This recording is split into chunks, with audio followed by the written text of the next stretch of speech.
My dear students, today I am going to apply Gauss theorem to the different cases. Here see one by one.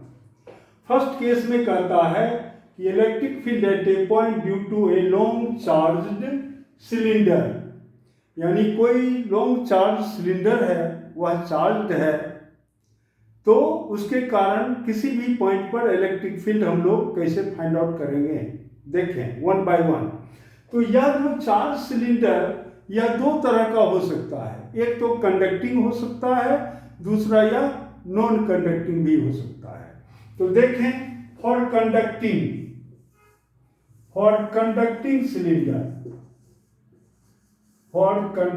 Cylinder, देखें ये conducting cylinder है, यानी यह एक conducting cylinder है। ये आपका ये बहुत लंबा है और इसका रेडियस है कैपिटल आर, और इस पर चार्ज डेंसिटी यानी जो भी चार्ज इस पर देंगे वह सभी चार्ज क्या हो जाएगा, इसके सरफेस पर आ जाएगा। देखें ये हमारा चार्ज है इसके सरफेस पर, और यहाँ भी है चार्ज, लेकिन इसके अंदर में चार्ज नहीं है क्योंकि ये कंडक्टर है, इसलिए इसका चार्ज टोटल चार्ज आ जाएगा इसके सरफेस पर ही। देखेंगे तो ये मेरा है, मान लेते हैं ये इसका एक्सिस है और इसका रेडियस क्या है, कैपिटल आर है, और चार्ज सरफेस चार्ज डेंसिटी इसका है सिग्मा। कोई दिक्कत नहीं है। देयरफॉर लीनियर चार्ज डेंसिटी क्या होगा इसका, लीनियर चार्ज डेंसिटी, क्योंकि ये तो लेंथ में है ना, तो लीनियर चार्ज डेंसिटी, तो लीनियर चार्ज डेंसिटी हो गया है सिग्मा।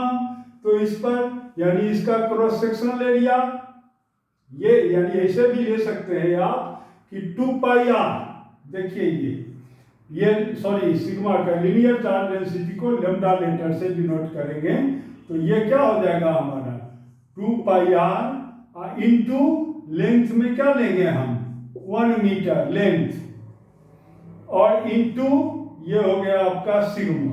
तो this equal to 2 pi r sigma, ये हमारा हो गया लीनियर चार्ज डेंसिटी, यानी 1 मीटर लेंथ पर टोटल चार्ज कितना है, ये इतना है। अब चलिए कोई पॉइंट मान लीजिए P बाहर में है यहाँ पर, और यहाँ से R डिस्टेंस है, यहाँ पर हमको फील्ड वैल्यू निकालना है एट द पॉइंट P। अब हम क्या करेंगे कि R रेडियस लेते हुए और एक सिलेंडर की, यानी this is called Gaussian cylinder, इस गॉसियन सिलेंडर की हमने इमेजिनेशन किया। देखिए ये this is called your Gaussian cylinder, this is called Gaussian cylinder. इसी पर हम लोग अप्लाई करेंगे गॉस थ्योरम, कोई दिक्कत नहीं है। और इस गॉसियन सिलेंडर का लेंथ क्या है, ये है स्मॉल एल। तो therefore charge inside the Gaussian cylinder, inside Gaussian cylinder कितना होगा, गॉसियन सिलेंडर, देखें ये तो गॉसियन सिलेंडर के अंदर में चार्ज मान लेते हैं हो गया Q, तो Q इक्वल टू हम लिखेंगे lambda into L, this equal to 2 pi r into sigma into L हो गया इतना। This is the equation number 2 pi r sigma into L, ये कोई दिक्कत नहीं है। Now applying Gauss theorem to the Gaussian cylinder, यानी इस पर हम अप्लाई कर देंगे गॉस थ्योरम का। तो आप जानते हैं गॉस थ्योरम क्या होता है, E D S equal to net charge, यानी क्यूब अपॉन एप्सिलॉन नॉट, यानी इसके अंदर में कितना चार्ज है, तो इसके अंदर में तो इतना चार्ज है, तो यहाँ पर क्या लिख देंगे हम 2 pi r into sigma into L. देखिए ये लेफ्ट साइड क्या होगा, तो E हो जाएगा इंटू, और इसका सरफेस एरिया क्या हो जाएगा, इसका सरफेस एरिया हो जाएगा हमको 2 पाई आर इंटू एल। तो दिस इक्वल टू, देखिए ये 2 pi r sigma into L हो गया, तो 2 pi cancel, L cancel. Divided by ये क्या है, एप्सिलॉन नॉट, यहाँ देखिए divided by epsilon nought. Therefore अब आपका यहाँ पर हो जाएगा देयरफॉर E इक्वल टू क्या लिखेंगे हम, तो ये आपका हो गया R into sigma divided by, और ये आपका हो गया R इंटू एप्सिलॉन नॉट। इसको ऐसे भी लिखते हैं sigma upon epsilon not into R upon R। देखिए ये इतना हो गया। नेक्स्ट देखिए, यानी ये हमारा हो गया, इसको O लेटर से डिनोट करते हैं, यानी ये जो चार्ज सिलेंडर है इसके बाहर में है, आउटसाइड में है। अगर P पॉइंट हो सरफेस पर, यानी at the surface,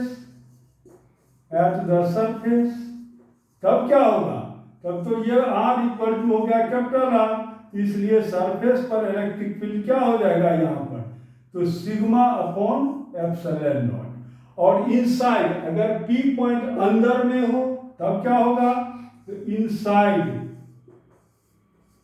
the charge cylinder के अंदर में हो पॉइंट, तब क्या होगा, E इक्वल टू हो जाएगा 0। क्यों, क्योंकि अंदर में कुछ भी चार्ज नहीं है। तो ये आपका 3 केसेस था, 1 2 3। तो ये तीनों केसेस के बारे में आपको समझना चाहिए, कोई दिक्कत नहीं है। तो ये था हमारा सब केस। देखें अब नेक्स्ट केस हमारा है प्यारे बच्चों, कि अगर ये कंडक्टिंग सिलेंडर के बदले में अगर वो नॉन कंडक्टिंग सिलेंडर, तब क्या होगा। नॉन कंडक्टिंग सिलेंडर, ये देखें नॉन कंडक्टिंग सिलेंडर, ये देखें ये क्या कहता है, तो ये कहता है कि सेम यही सिलेंडर है लेकिन इसके ये है नॉन कंडक्टिंग मटेरियल। तो नॉन कंडक्टिंग मटेरियल में क्या होता है कि अंदर में भी चार्ज भरा हुआ है, सरफेस पर भी चार्ज है, और इसका जो ये वॉल्यूम है इसके वॉल्यूम में भी चार्ज है। इसलिए यहाँ पर अब चार्ज डेंसिटी को क्या लिखेंगे, रो से, कि rho be the charge density, volume charge density. अब ये हो गया, कोई दिक्कत नहीं है। देयरफॉर अब यहाँ का लीनियर चार्ज डेंसिटी क्या होगा, लीनियर चार्ज डेंसिटी का ये मतलब है कि यह एक ऐसा सिलेंडर है, ये मेरा देखिए यही सेम सिलेंडर को हम यहाँ रख दिए हैं, इसका भी रेडियस क्या है, रेडियस है R, देखिए, और इसका लेंथ होना चाहिए 1 मीटर, यानी L इक्वल टू 1 यूनिट। अब इसमें जितना चार्ज है, this charge is called your linear charge density. Clear. तो लीनियर चार्ज डेंसिटी यहां पर क्या होगा, लैम्डा इक्वल टू, तो लीनियर चार्ज डेंसिटी हो जाएगा पाई आर स्क्वायर इंटू लेंथ कितना हो गया 1, तो इसका वॉल्यूम हो गया इतना इंटू रो,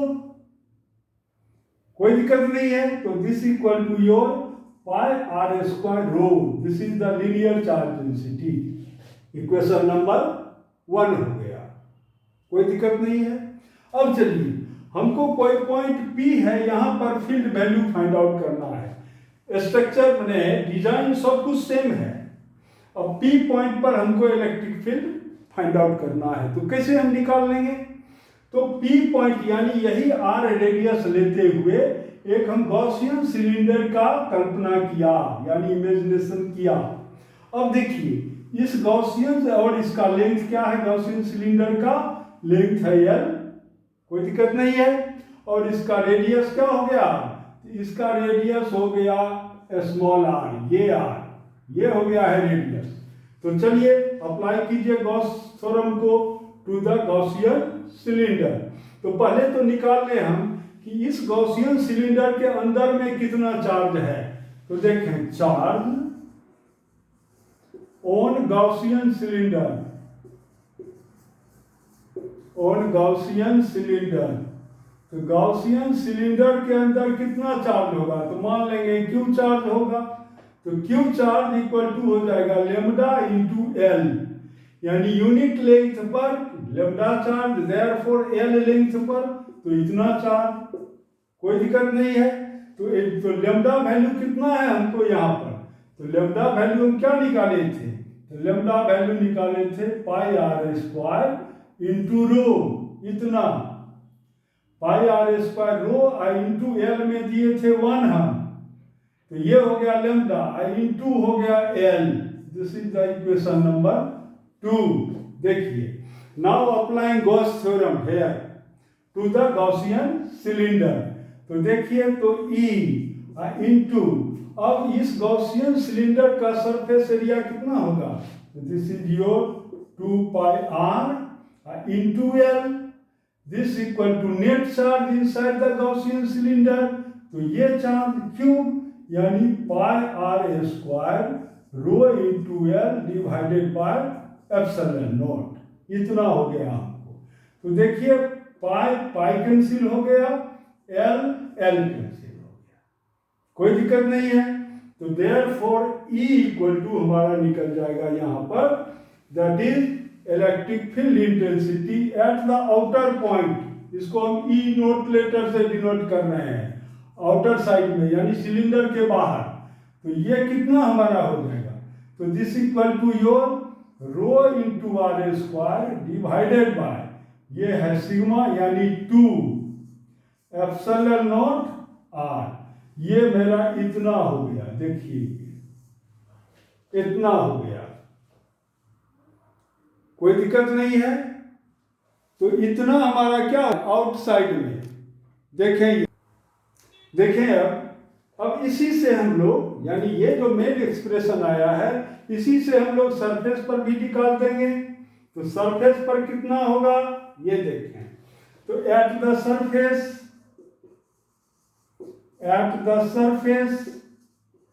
तो सरफेस पर क्या हो जाएगा? तो होगा ES, तो दिस इक्वल टू रो, यानी सरफेस का मतलब हुआ कि R इक्वल टू R, तो सरफेस पर हमारा हो जाएगा rho into R divided by 2 epsilon naught, इतना आपका आ गया।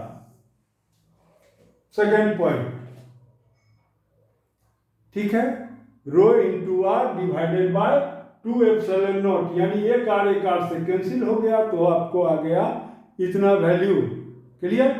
अब देखें हम लोग यस माय डियर स्टूडेंट्स, अब देखें हम लोग, यानी ये आउटर यानी इस सरफेस पर अगर ये पॉइंट P यहां पर हो, तब तो इतना हो गया इलेक्ट्रिक फील्ड का value.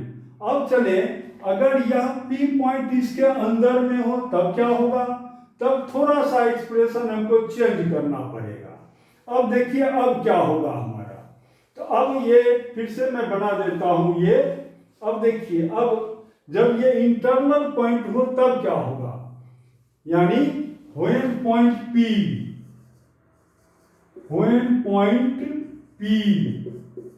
Is inside the cylinder, अब क्या होगा ये देखिए। तो ये हमारा कोई लॉन्ग चार्ज सिलेंडर है ये, जिसका रेडियस है R, और इसका चार्ज डेंसिटी क्या है? रो है, इसमें चार्ज भरा हुआ है, इसे ये चार्ज भरा हुआ है। अब ये कहता है कि इसमें ये मेरा एक्सिस है। अब पॉइंट P को हम यहां पर ले लिए, P point at a distance R, ये देखिए। तो अब देखिए यहां पर लीनियर चार्ज डेंसिटी क्या होगा, यानी एक गॉसियन सिलेंडर हम बनाएंगे, इसका लेंथ क्या होगा? L होगा, ये भी L लेंथ का है। देखिए, अब यहां पर हम कैसे निकालेंगे? तो नाउ अब लेमडा इक्वल टू क्या होगा, यानी इसके अंदर में कितना चार्ज है? तो अंदर में चार्ज हो गया pi r square, that is linear charge density निकालना है। तो pi r square into 1 into rho, तो this is your pi r square rho हो गया। तो therefore charge inside the Gaussian cylinder,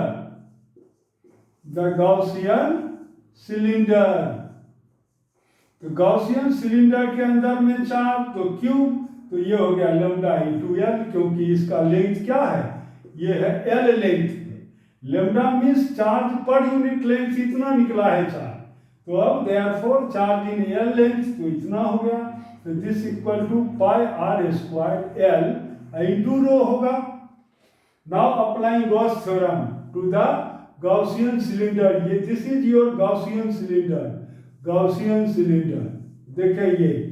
तो देयरफॉर अब देखिए, तो this is your E into इस गॉसियन सिलेंडर का सरफेस एरिया कितना होगा, तो ये हमारा हो गया 2 पाई आर इंटू एल, क्योंकि एल इसका लेंथ है। दिस इक्वल टू, यानी ये एरिया नहीं, ये एरिया पर तो फील्ड ऐसे है ही नहीं, याद रखें फील्ड यहाँ पर क्या है, ऐसे है, इसलिए यहाँ डीएस एरिया देंगे तो नॉर्मल का डायरेक्शन ये होगा, तो यहाँ फील्ड हो जाएगा जी, यानी यहाँ पर जो है फील्ड ऐसे है और नॉर्मल ऐसे है, इसलिए यहाँ के लिए फ्लक्स वैल्यू हो गया 0, यहाँ भी 0, सिर्फ और सिर्फ फ्लक्स वैल्यू यहाँ के लिए निकल रहा है हमको इस कर्व एरिया के लिए, इसलिए देंगे E into 2 pi r into L equal to ये charge divided by epsilon not, यानी pi r square L into rho upon क्या होगा एप्सिलॉन नॉट। अब देखिए क्या क्या कटेगा यहाँ पर, pi pi cancel, r r cancel, L L cancel, तो देयरफॉर ई इक्वल टू क्या हो गया हमको, this equal to rho into r, देखिए ये rho into r divided by 2 epsilon naught, 2 epsilon not, यानी इतना हो गया हमको electric field inside the cylinder. कोई दिक्कत नहीं है। तो अब यहां पर आप क्या देखें कि जैसे जैसे हम बाहर निकलते हैं, यानी यहां पर है ये डायरेक्टली प्रोपोर्शनल में इलेक्ट्रिक फील्ड, कोई दिक्कत नहीं है यहां तक। नेक्स्ट देखिए आप, अब मेरा है ये सब केस हो गया इसका, अब नॉन कंडक्टिंग का भी हो गया, कंडक्टिंग का भी हो गया। अब चलिए स्फीयर का देखें हम, स्फीयर में क्या होता है, यानी चार्ज स्फेरिकल सेल, वो आपका है सीबीएसई का कोर्स, तो सीबीएसई वाला तो आपको हम पढ़ा चुके हैं बहुत पहले। अब देखें, यानी electric field at a point due to a charge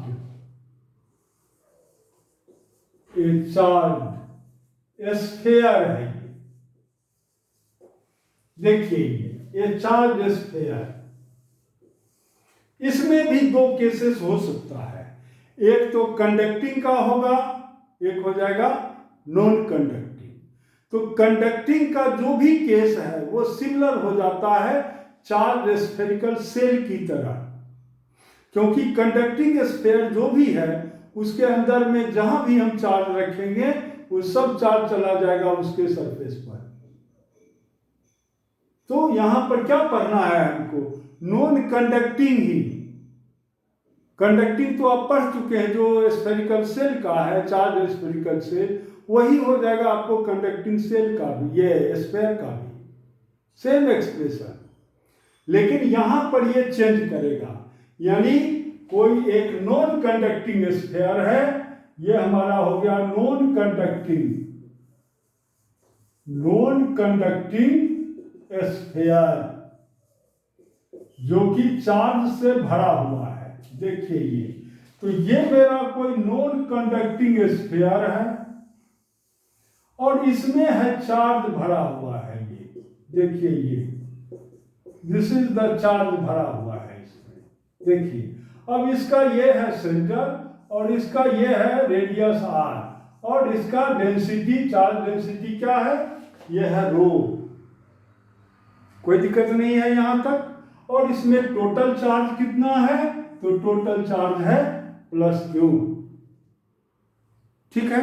अब चले, जब पॉइंट P मान लीजिए बाहर में है, तो फर्स्ट केस हमारा हो गया केस 1, यानी this charge is completely filled in the sphere air, non conducting sphere, Q charge इसके अंदर में इस वॉल्यूम में भरा हुआ है, ऐसे आपको मानना है।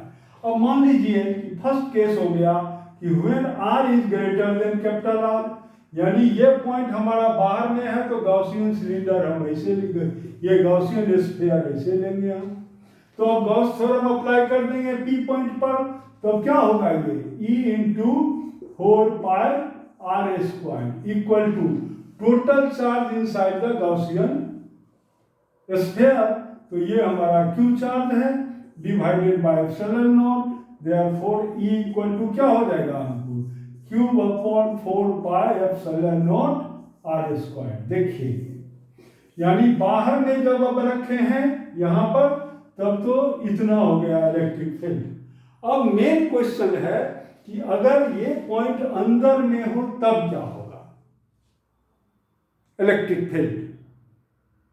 ठीक है, अगर मान लीजिए P पॉइंट सरफेस पर हो तो नेक्स्ट हमारा क्या हो जाएगा when point P is at the surface.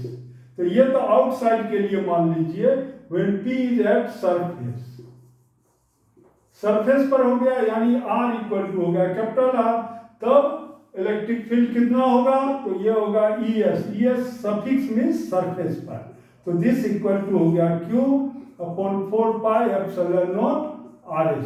देखिए अब ये इतना हो जाएगा।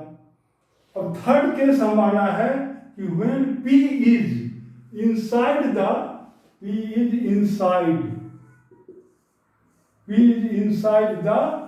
स्फीयर यानी चार्ज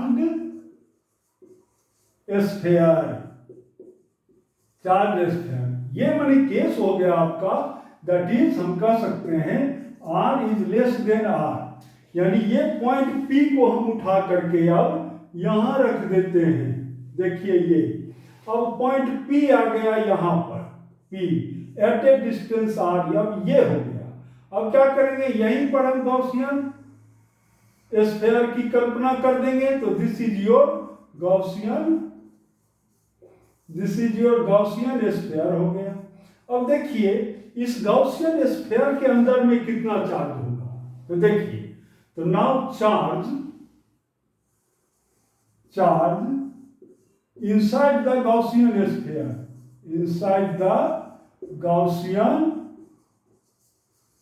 गॉसियन स्फीयर ये कितना होगा ये देखिए, तो मान लेते हैं कि चार्ज होगा क्यों, तो इसका वॉल्यूम हो गया आपका 4/3πr³ इंटू रो, ये चार्ज डेंसिटी रो, ये इतना हमारा हो गया क्यूब इक्वल टू, ठीक है।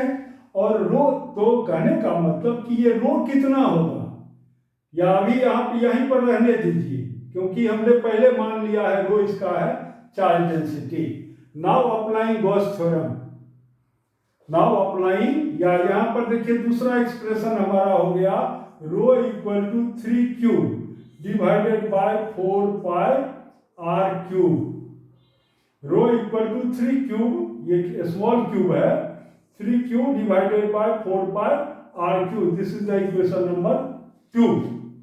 Now applying your Gauss theorem to the Gaussian sphere, इस पर अप्लाई कर दीजिए गॉस थ्योरम, तो क्या होगा तो हो जाएगा ये E इंटू इसका सरफेस एरिया, तो ये हमारा क्या है 4πr², this equal to net charge, यानी इसके अंदर में नेट चार्ज क्या है तो ये मेरा इतना है यानी 4/3, तो 4/3πr³ into rho divided by ε0। देखिए ये हो गया इतना, तो देखिए ये क्या क्या होगा, अच्छा ये मेरा आ गया है इतना, तो रो का वैल्यू हमको हटाना पड़ेगा। देखिए तो हम बाद में हटा देंगे, पहले यहाँ पर देख लीजिए अब ये क्या होगा, तो देयरफॉर E इक्वल टू ये हमारा हो गया 4π कैंसिल, और ये r² इससे कैंसिल, तो देयरफॉर E इक्वल टू क्या हो गया रो इंटू R, यहाँ देखिए ये रो इंटू R और डिवाइडेड बाय 3ε0।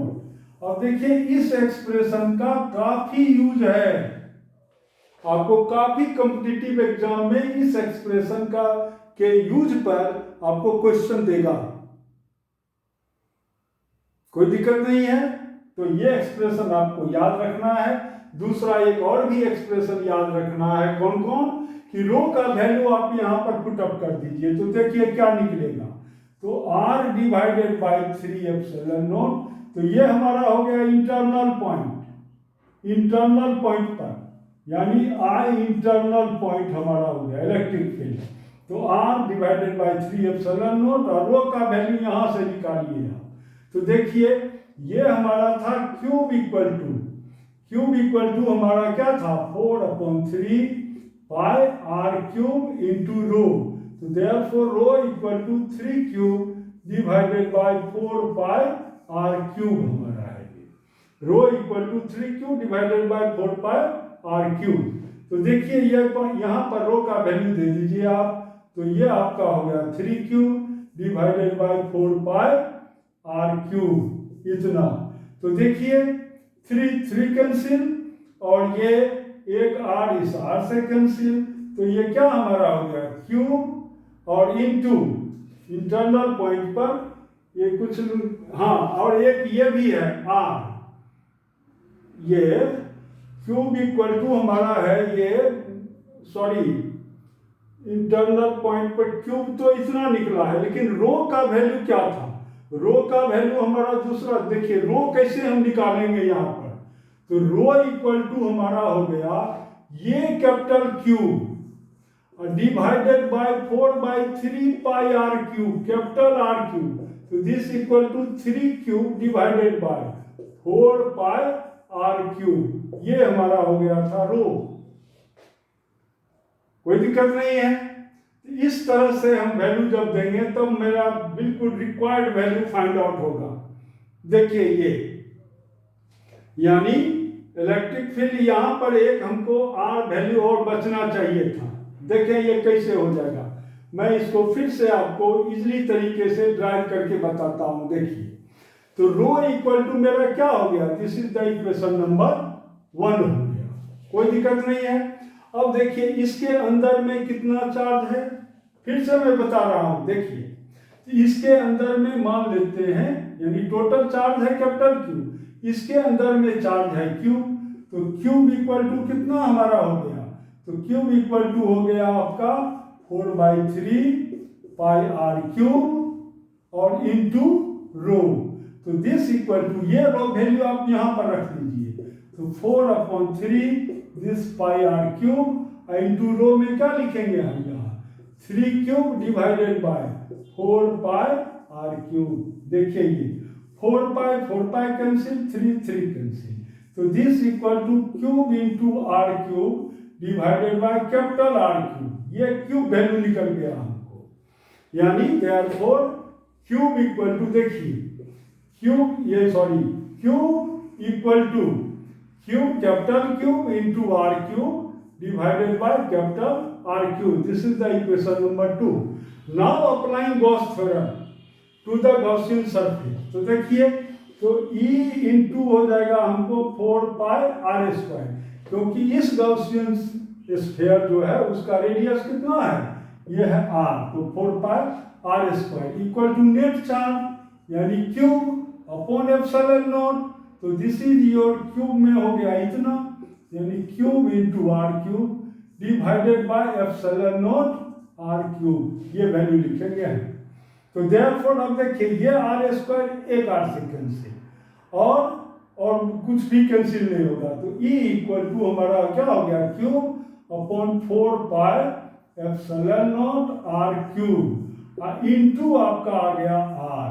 तो this is the expression of electric field at the point P। कोई दिक्कत नहीं है। अब इसको दूसरे तरह से भी हम फाइंड आउट कर सकते हैं, कैसे, तो ये जो मेरा क्यूब है यह एक्सप्रेशन आप रो के फॉर्म में दे दीजिए, तो देखिए क्या होगा, तो देयरफॉर E इक्वल टू हो गया हमको R divided by 4 pi epsilon nought R cube, और क्यूब का वैल्यू यहां से रखिए आप क्यूब, तो देखिए क्या होगा 4 pi R cube into rho, तो 4 pi R cube into row divided by 3, ऐसे हम लिख सकते हैं। तो देखिए यहाँ पर क्या क्या कटेगा, R क्यूब से कैंसिल, 4 पाई सेकेंड से, कोई दिक्कत नहीं है। तो अब ये क्या हमारा हो गया, rho into r divided by 3 epsilon naught. इतना हम पहले वाले में भी एक्सप्रेशन लाए थे, देख लीजिए। तो सेम रिजल्ट मेरा ये दे रहा है, यानी ये तीनों इक्वेशन बहुत बहुत इंपॉर्टेंट है आपके लिए। यानी ये फॉर्म और ये फॉर्म, यानी इलेक्ट्रिक फील्ड का एक फॉर्म हमारा क्या हो गया, rho into r divided by 3 epsilon naught, एक ये फॉर्मूला, दूसरा ये फॉर्मूला, यानी cube into r divided by 4 pi epsilon naught r cube. ये पूरा आपको याद कर लीजिए, ये बहुत बहुत इंपॉर्टेंट है आपके लिए फॉर जेईई मेंस या एडवांस के लिए। देखिए कोई दिक्कत नहीं है। अब देखिए इसका ग्राफ क्या होगा, इधर ये इक्वेशन ले या ये इक्वेशन ले, कोई अंतर नहीं पड़ता है। दोनों में भी आप देख रहे हैं कि यहाँ भी इलेक्ट्रिक फील्ड ये प्रोपोर्शनल टू आर वैल्यू, ये तो आपका कांस्टेंट ही है। यहाँ भी देखिए ये कांस्टेंट है, it means E depends upon are.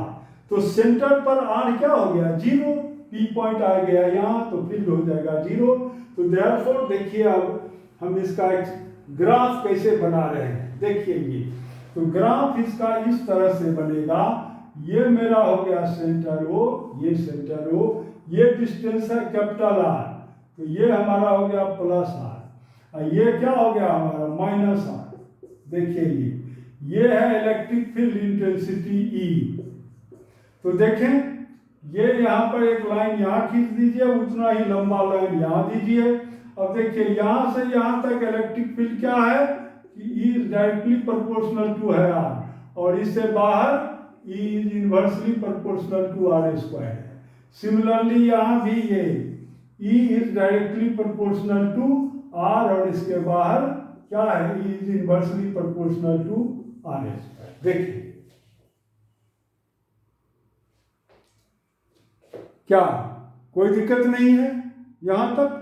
अब देखिए इसी से रिलेटेड एक और भी क्वेश्चन मैं आपको बताने जा रहा हूं। देखें वो क्वेश्चन क्या है, देखें नेक्स्ट प्रॉब्लम हमारा है electric field in A cavity of A charge sphere. ये क्वेश्चन क्या करता है, ये देखें। ये कहता है कि कोई एक ये चार्ज स्फीयर है, यह एक चार्ज स्फीयर है जिसका रेडियस है, मान लेते हैं आर, ये है आर, इसमें चार्ज भरा हुआ है, और इसमें कहीं पर एक मान लीजिए यहाँ पर एक कैविटी है, ये इतना बड़ा एक कैविटी है ये, और इसका ये जो बिग स्फीयर है उसका सेंटर है O पर, और इसका सेंटर मान लेते हैं O1 पर है, और इसमें चार्ज भरा हुआ है, और कैविटी में चार्ज नहीं है। देखिए कोई दिक्कत नहीं है। अब कहता है कि कैविटी के O1 पॉइंट पर, यानी इस सेंटर पर या किसी भी पॉइंट पर फील्ड वैल्यू कितना होगा, इस कैविटी के अंदर में कितना होगा फील्ड वैल्यू। आप देखेंगे ये क्वेश्चन IIT एडवांस में भी पूछा है। देखें तो कहता है कि इस कैविटी के अंदर सपोज O1 पॉइंट पर, यानी इसका जो सेंटर है, यहाँ फील्ड क्या होगा, हम कैसे फाइंड आउट कर लेंगे। हम क्या करेंगे, इस कैविटी के अंदर में ही एक कोई जनरल पॉइंट हमने ले लिया, मान लीजिए ये पॉइंट हमारा है P पॉइंट, यहाँ पर हम फील्ड निकालें, और इनिशियली हम मान लें कि लेट, ऐसे लिखेंगे लेट रो क्या है, चार्ज डेंसिटी, यानी volume charge density, volume charge density हमारा है ये। कोई दिक्कत नहीं है यहाँ तक। अब देखते हैं, हम इनिशियली मान लिए कि cavity is also filled with identical charges, identical charge with density rho,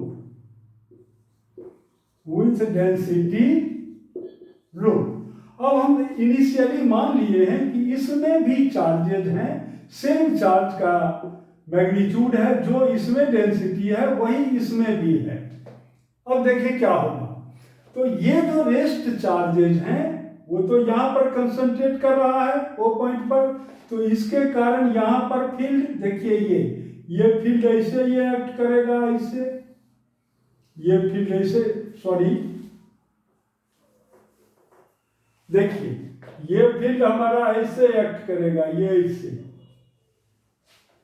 देखिए ये ऐसे एक्ट करेगा,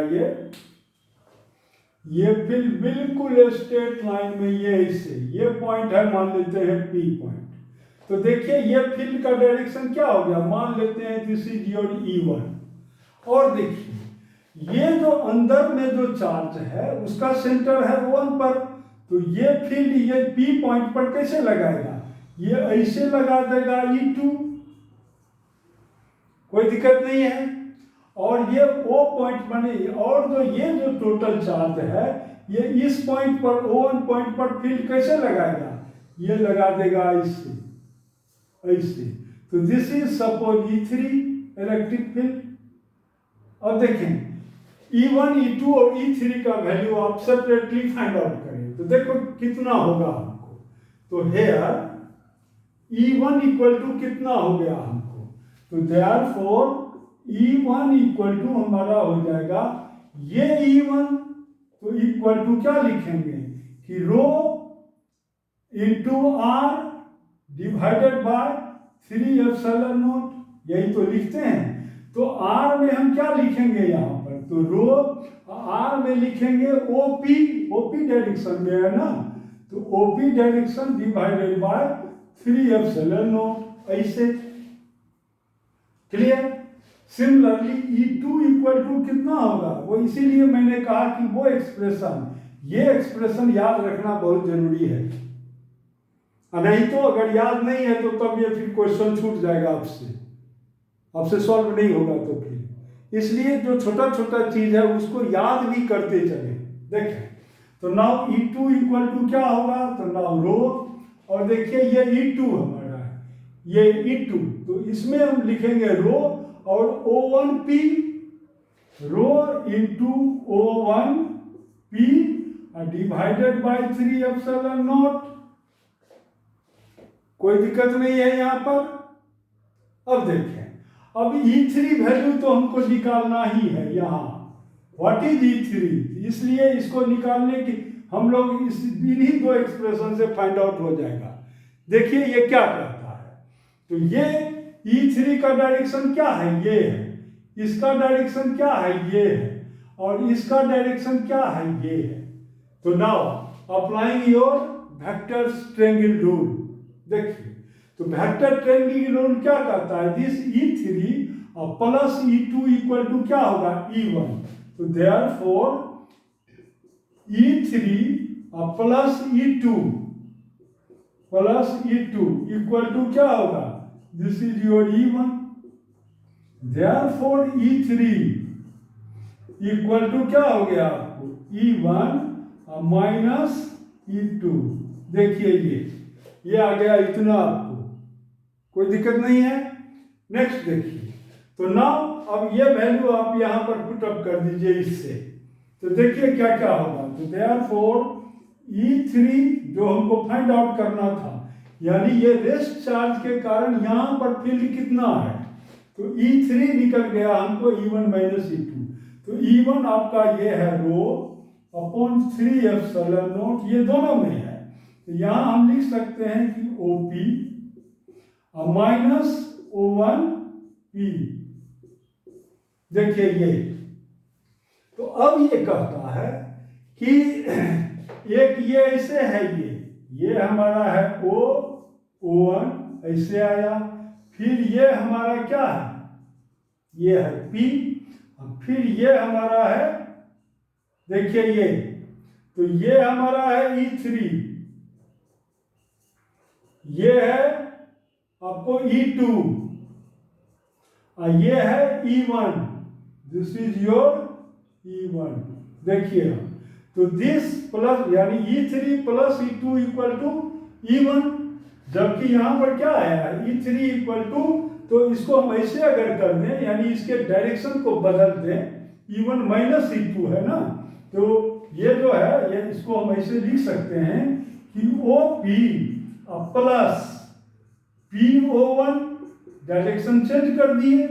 तो देखिए अब क्या हो गया, ये this plus this equal to this, कोई दिक्कत नहीं है।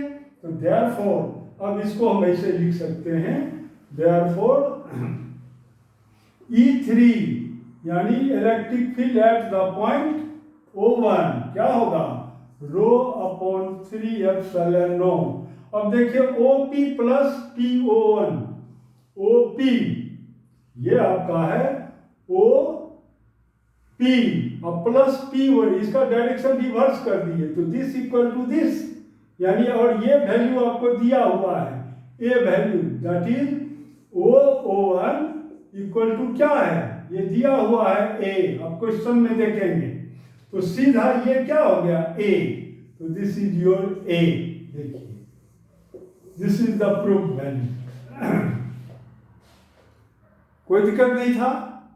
तो ये था हमारा कि इलेक्ट्रिक फील्ड वैल्यू हम लोग कैसे फाइंड आउट करेंगे बाय अप्लाइंग गॉस थ्योरम। तो ये कुछ मुख्य चीज़ें थी जो मैं उचित समझा कि नहीं ये समझाना जरूरी है स्टूडेंट को, इसलिए मैंने इस पर चर्चा किया। और आप लोग वीडियो को देखें, पसंद करें, और कभी कभी ये कभी नहीं सोचिएगा कोई भी टीचर हो, हम कोई रट करके कुछ नहीं आते हैं, क्वेश्चन खाली देख लेते हैं कि क्वेश्चन क्या है और बस उस क्वेश्चन को ला करके और हम सॉल्व करते हैं। इसलिए कहीं कहीं थोड़ा सा मिस्टेक हो जाता है, और वो मिस्टेक क्यों होता है, वो जल्दीबाजी में होता है मिस्टेक, कि वीडियो अगर लंबा हो रहा है तो उसको शॉर्ट करना है, छोटा करना है, नहीं तो बच्चे उतना टाइम तक नहीं देख पाते हैं। इसलिए उस छोटा करने के ब्रेन में रहता है कि वीडियो लंबा हो रहा है, छोटा करो। इसलिए जो राइटिंग जो है कभी आप देखिएगा कि एक हम इतना मैंने मामूली सा मिस्टेक किए हैं कि वो मिस्टेक क्या था कि वो था x square equal to r square divided by 2। अब x इक्वल टू तो होगा r यानी plus minus r divided by root under 2 ना, तो हमने सीधा कर दिया इसे, यानी x का वैल्यू इतना होगा plus minus r root under 2, और हमने लिखने में सीधा कर दिया कि x equal to plus minus r by 2। तो ये सब सिली मिस्टेक हो जाता है। अब वीडियो लोड भी हो गया, हम उतना फिर से देखते नहीं हैं, क्लियर। तो ये सब जो सिली मिस्टेक है प्यारे बच्चों, आप खुद भी उसको सॉल्व कर सकते हैं। जबकि टफ क्वेश्चन तो बहुत सारे टफ क्वेश्चन हैं जो कि हमारे दिमाग से और बहुत अच्छे अच्छे जो टीचर सब हैं उनके दिमाग से भी निकल जाएगा। ऐसा ऐसा क्वेश्चन मैं जानता हूँ, क्लियर। जैसे देखिए मैं 2 क्वेश्चन आपको इस वीडियो के माध्यम से दे रहा हूँ, आप लोग भी इसका आंसर खोजिएगा। देखिए मैं एक क्वेश्चन 2 क्वेश्चन आपको दे रहा हूँ, देखिए वो क्वेश्चन क्या है ये देखिए। क्वेश्चन ये है, फर्स्ट क्वेश्चन क्या है ये देखिए। फर्स्ट क्वेश्चन जो आप कंजर्वेशन ऑफ चार्ज पढ़ते हैं, कंजर्वेशन ऑफ चार्ज, तो उसमें एक जगह है पेयर प्रोडक्शन। तो पेयर प्रोडक्शन में क्या लिखा है, पेयर प्रोडक्शन में लिखा है कि gamma photon is converted into electron और प्लस पॉजिट्रॉन। कोई दिक्कत नहीं है। अब आइए, अब क्वेश्चन क्या रीच होता है, तो यहां पर दिया है गामा फोटोन। क्या एक इसमें क्वेश्चन है कि क्या कोई भी फोटोन या इलेक्ट्रॉन पॉजिट्रॉन पेयर फॉर्म कर सकता है। ये तो बहुत ही हाईली फ्रीक्वेंसी का ये रेडिएशन है, गामा रेडिएशन, ये तो स्टील में 3 से 4 इंच तक पेनिट्रेट कर देता है, इतना ये पावरफुल है। तो सिर्फ आप गामा फोटोन से ही फाइंड आउट करते हैं, इलेक्ट्रॉन और पॉजिट्रॉन पेयर बनता है। दूसरा और भी क्या है, यहां पर 2 गामा फोटोन लेते हैं, ऐसा क्यों, 2 क्यों लिए, क्या कारण है 2 लेने का। और तो एक क्वेश्चन तो यह हुआ कि why we take 2 gamma photon, 2 gamma photon, एक नंबर ऑफ क्वेश्चन ये हो गया। सेकेंड क्वेश्चन क्या है कि gamma photon has no charge, has no charge. देखिए तो ये चार्ज आया कहां से, जबकि आप 2 ऑब्जेक्ट को जब रब करते हैं तो ऑलरेडी दोनों ऑब्जेक्ट में इलेक्ट्रॉन्स हैं, पॉजिटिव चार्जेस हैं, इसलिए वो चार्ज सिर्फ ट्रांसफर होता है। यहां पर तो इसके अंदर में चार्ज ही नहीं है, तो ये चार्ज आता कहां से है, because it is the field particle. हम थोड़ा सा हिंट आपको दे देते हैं प्यारे बच्चों, and physics lover, all the physics lovers के लिए ये क्वेश्चन है कि सिर्फ और सिर्फ हेड्रोन जो है, हेड्रोन को जो क्लासिफाई किया गया है कौन कौन में, ये जो हेड्रोन ग्रुप है ये आपका हो गया है बेरियोन्स ग्रुप, और एक हो गया क्या, लेप्टोन्स ग्रुप। क्लियर।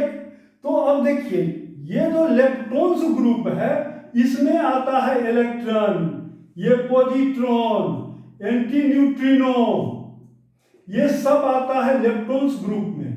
और इसमें क्वार्क थ्योरी जो है वह कहता है कि इसमें क्वार्क नहीं है, जो up down and strength quark जो है वो इसमें, दीज आर द, ये लेप्टोन्स जो ये जो ग्रुप है यानी ये फोटोन्स ग्रुप, क्लियर, इसमें ये फील्ड पार्टिकल है, इसमें चार्ज होता ही नहीं है, ना अप ना डाउन ना स्ट्रेंथ, कोई भी क्वार्क इसमें नहीं है। तो ये चार्ज आ कहां से जाता है, ये हमको भी दिमाग में एकदम स्ट्राइक करते रहता है कि ये चार्ज आया कहां से।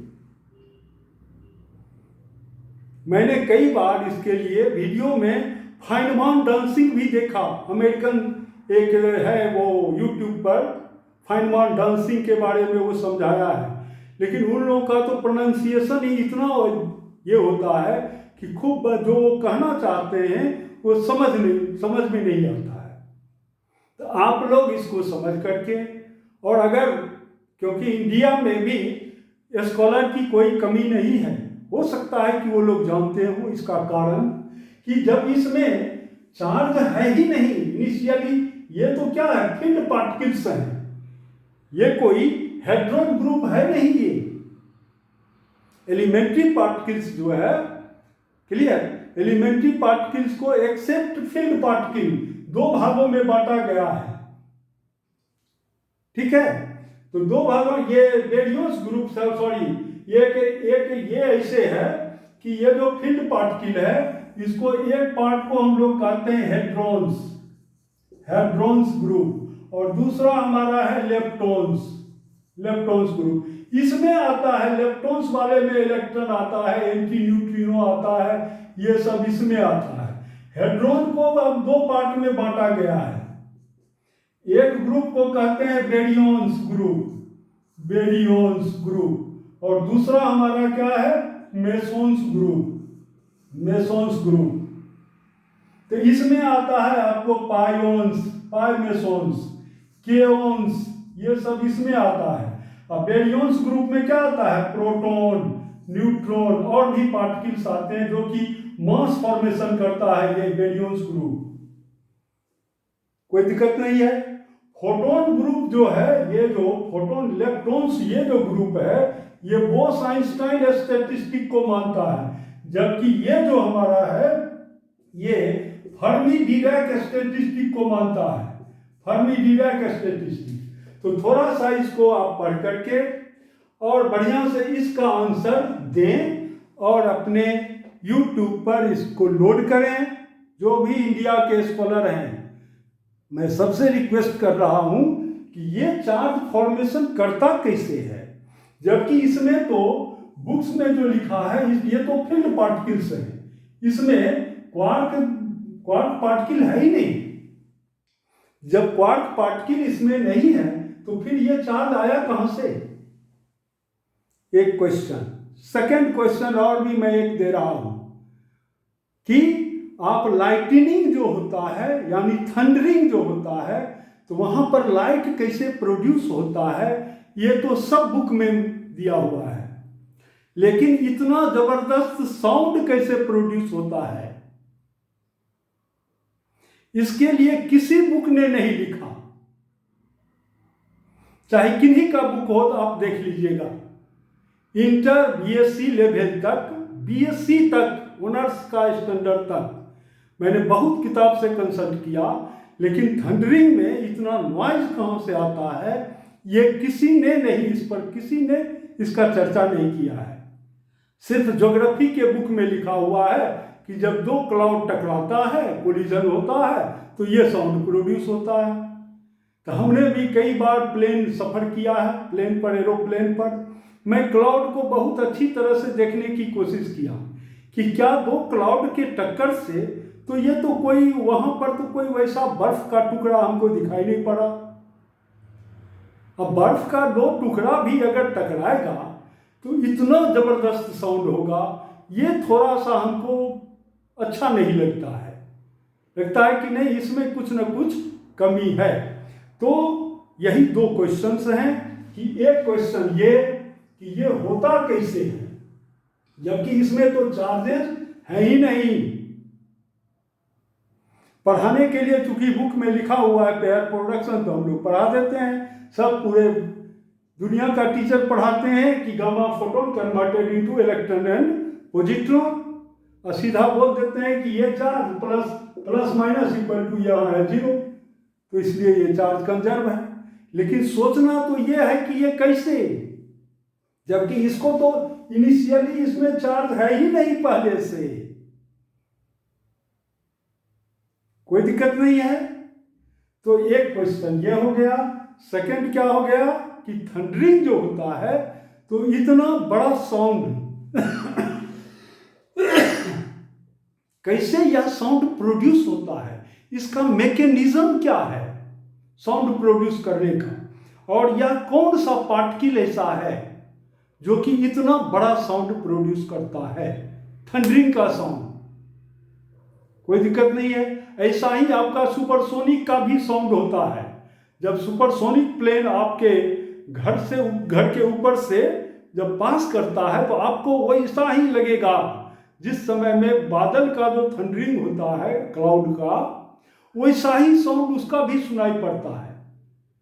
लेकिन दोनों के साउंड में थोड़ा सा डिफरेंस है। वैसे मैकेनिज्म शायद एक ही हो सकता है, क्योंकि साउंड का नेचर एक ही जैसा है। सोनिक साउंड्स हैं ये हम मानते हैं, लेकिन ये साउंड कौन प्रोड्यूस करता है, कौन सा ऐसा पार्टिकल है, क्या एयर के कंप्रेशन, एयर फ्रिक्शन के कारण होता है कि कुछ और भी पार्टिकल्स हैं उसमें। तो ये दो क्वेश्चन हैं, ये बहुत अच्छे क्वेश्चन हैं, थ्योरेटिकल क्वेश्चन, जिस पर कि आपको सोचने की जरूरत है। सिर्फ फिजिक्स का न्यूमेरिकल बना देना ही बहुत बड़ा फिजिसिस्ट का पहचान नहीं है। फिजिसिस्ट का मतलब होता है किसी भी चीज को जब आप देखते हैं, आम और एप्पल गिरते हुए न्यूटन से पहले भी बहुत लोग देखे होंगे, लेकिन न्यूटन साहब ने ही उस पर सोचा, इसलिए वो महान बन गए। लेकिन वो सब बहुत इंटेलिजेंट थे, हम लोग तो उतना उनके लेवल का, उनका मैंने क्या बताएं, उनके नॉलेज के नज़दीक हम लोग तो जीरो टेंड कर रहे हैं, जीरो। लेकिन सोचते तो हैं, ठीक है आंसर नहीं मिलता है, लेकिन सोचते अवश्य हैं कि ये कैसे होता है, क्यों होता है। Thank you very much for watching the video. तो ये 2 क्वेश्चन पर जरूर आप सोचिएगा और अपने सर से भी जरूर इस पर डिस्कस कीजिएगा कि सर ये चार्ज आता कहाँ से है। और दूसरा, थंडरिंग में लाइटनिंग कैसे होता है, ये सब बुक में है दिया हुआ कि स्पार्क कैसे कैसे मूव करता है, यानी इलेक्ट्रिक करंट कैसे मूव करता है, शॉर्टेस्ट रेसिस्टेंस पाथ को चूज करता है, वो सब ठीक है। लेकिन साउंड कैसे प्रोड्यूस होता है, उसका मैकेनिज्म क्या है, ये थोड़ा सा बतावें, थोड़ा पढ़ें उसको। तो ये था आपका 2 क्वेश्चन, इस पर आप जरूर सोचेंगे। Thank you very much for watching the video. Thank you.